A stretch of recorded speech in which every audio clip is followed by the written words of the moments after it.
Mahigit 1 taon at kalahati ng umatake ang Rusya. Mabagal ito at mabigat ang kilos.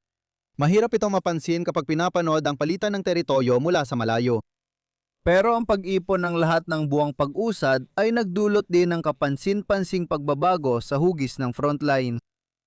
Pagkatapos, may nangyari noong Marso ng taong ito. Biglang huminto ang netong pag-abante. Patuloy ang usad ng Rusya sa ilan pero mas nakabawi ang Ukraine sa iba.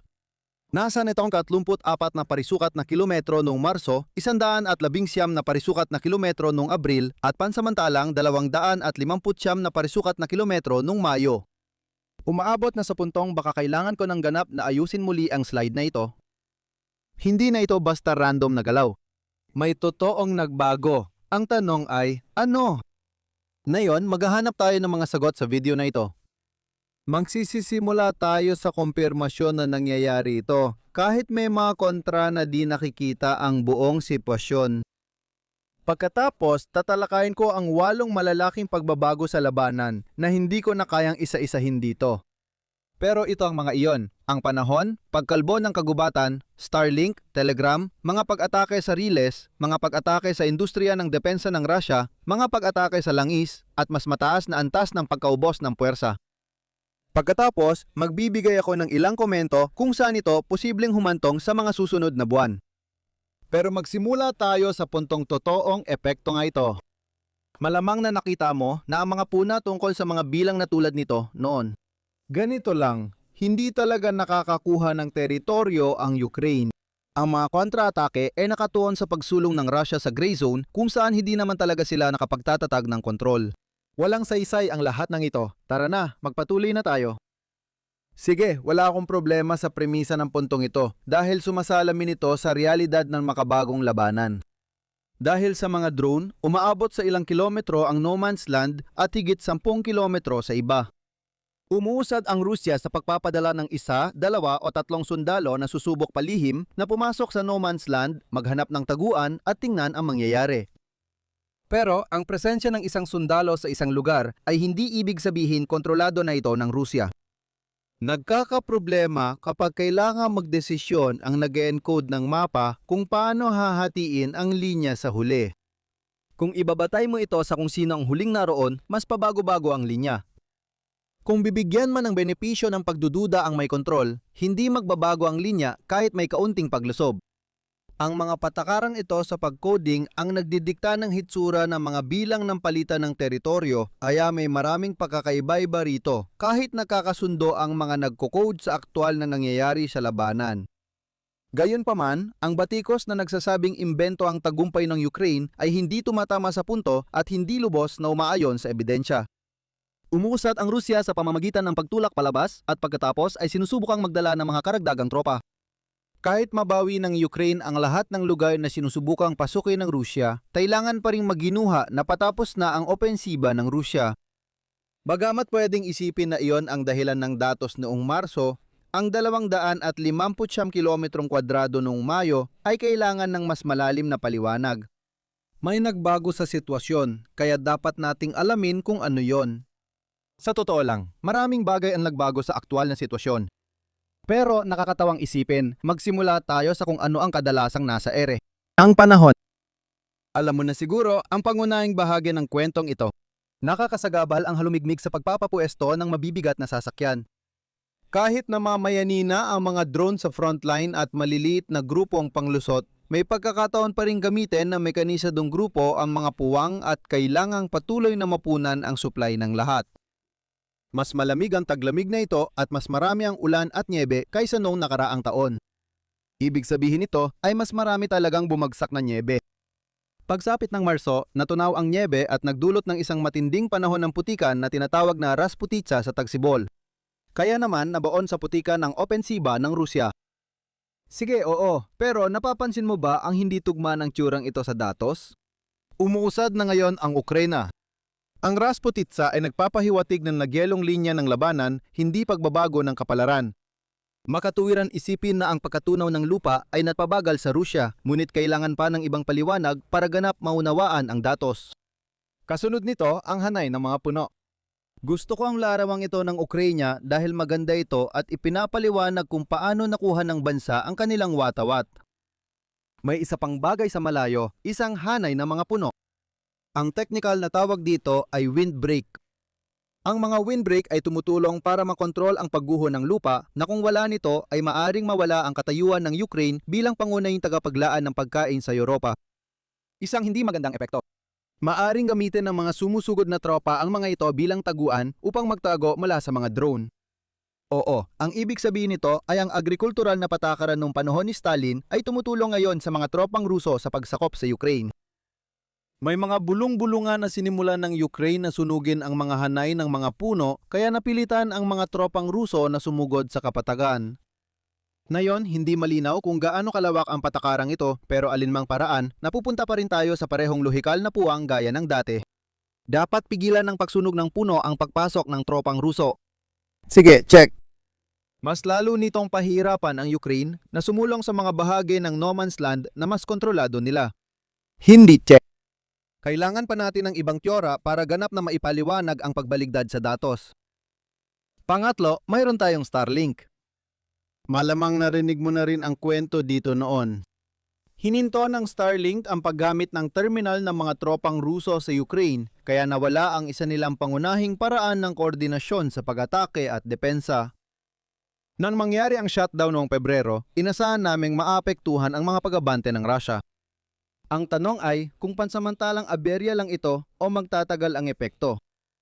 Mahirap pa ring sabihing sanhi ng kapansin-pansing pag-abante ng Ukraine ang patuloy na pagkawala ng Starlink pagkatapos ng ilang buwan. Gayunpaman, hindi inaasahan ng Russia na magkakaroon ng kapalit hanggang 2027.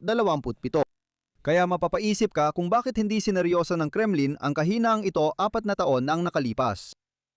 Sa ngayon, mas malaki ang problema ng Russia sa pamumuno at koordinasyon.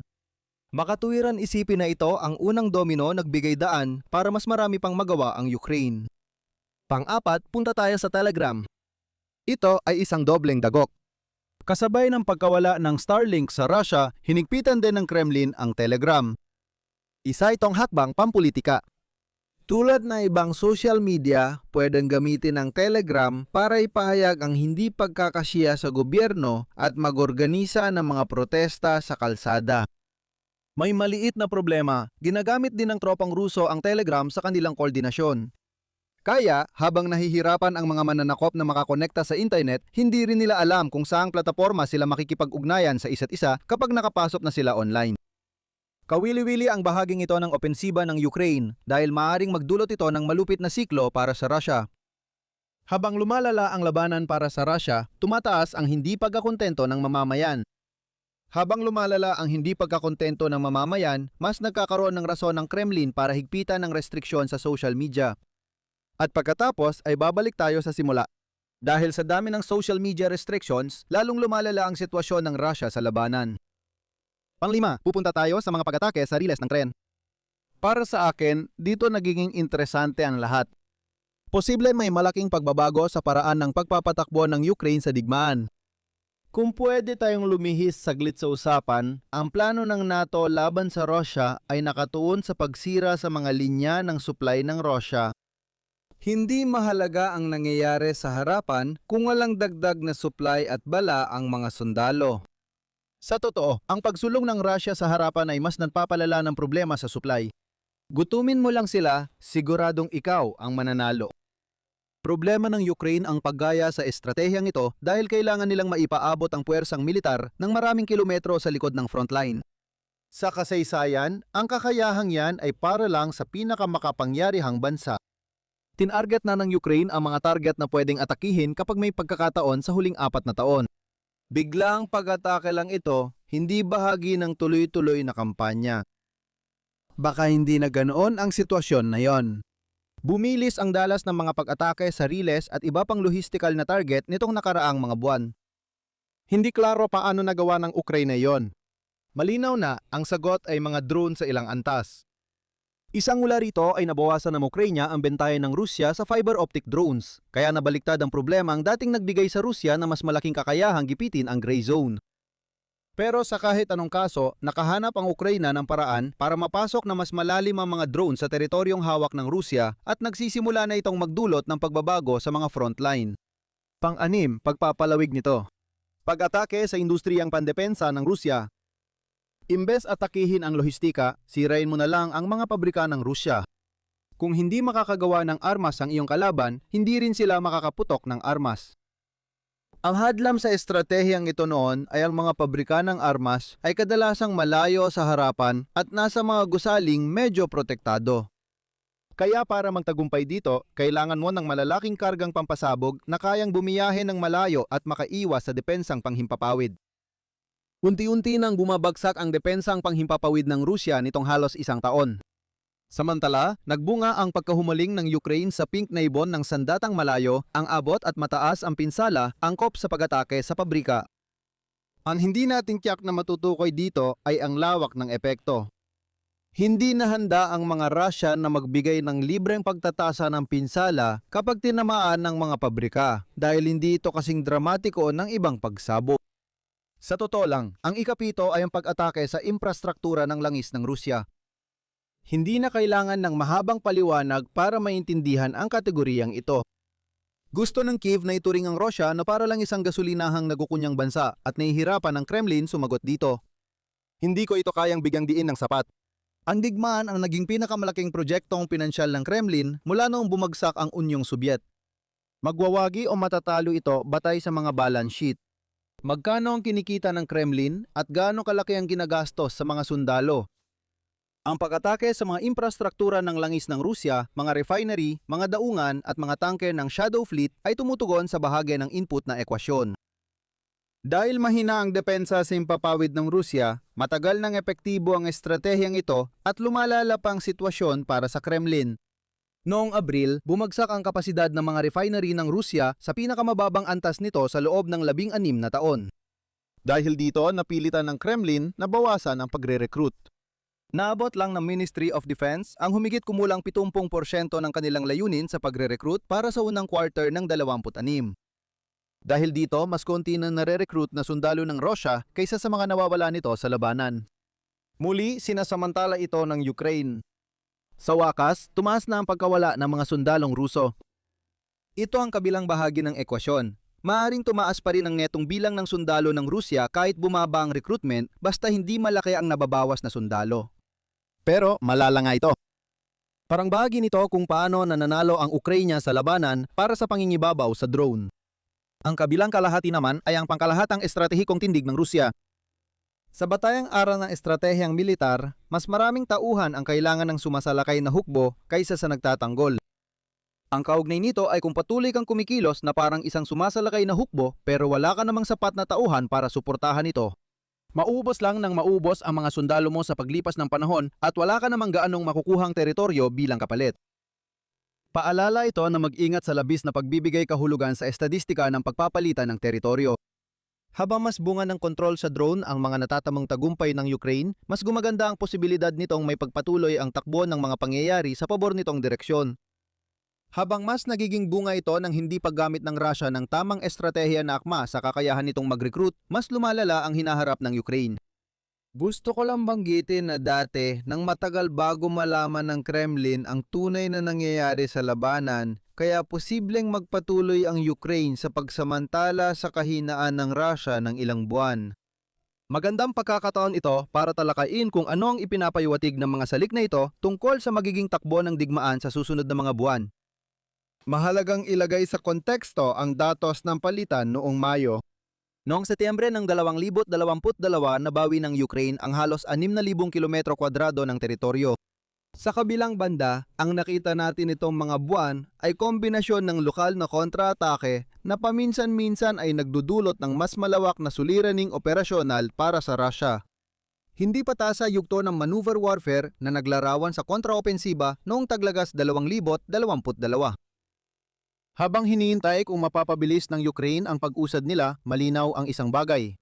Nagbigay ang opensibang kampanya ng oras sa Ukraine para palakasin ang mga depensibong linya nito sa Donbas. Ang pamunahing epekto nito ay mas mahirapan ang Russia makakuha ng teritoryo kung mabawi nito ang inisyatiba. Gayunpaman, ang mas hindi halatang epekto nito ay maaari nitong bigyan ng mas malaking kumpiyansa ang Ukraine na sumugal sa opensiba.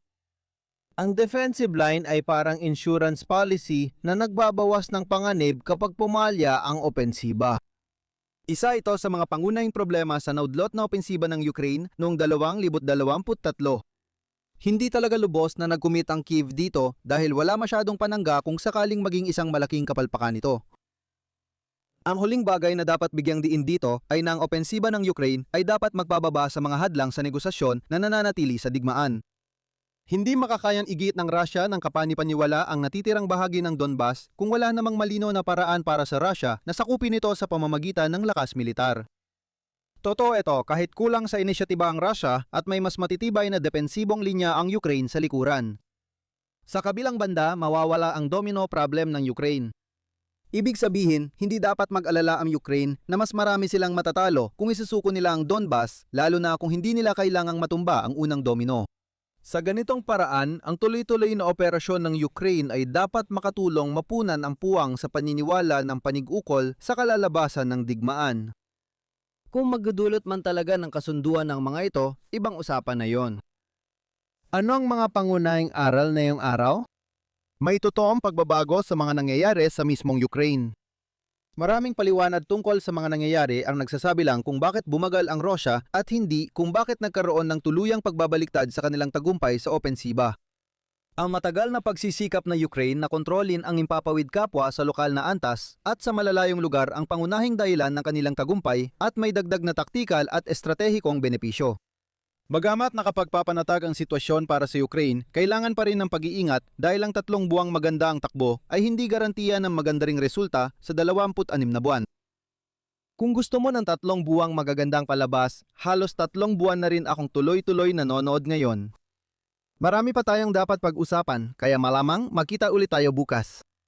Sa ngayon, kung nagustuhan mo ang video natin ngayon, paki-like, share at subscribe at magkikita tayo sa susunod. Ingat ka lagi!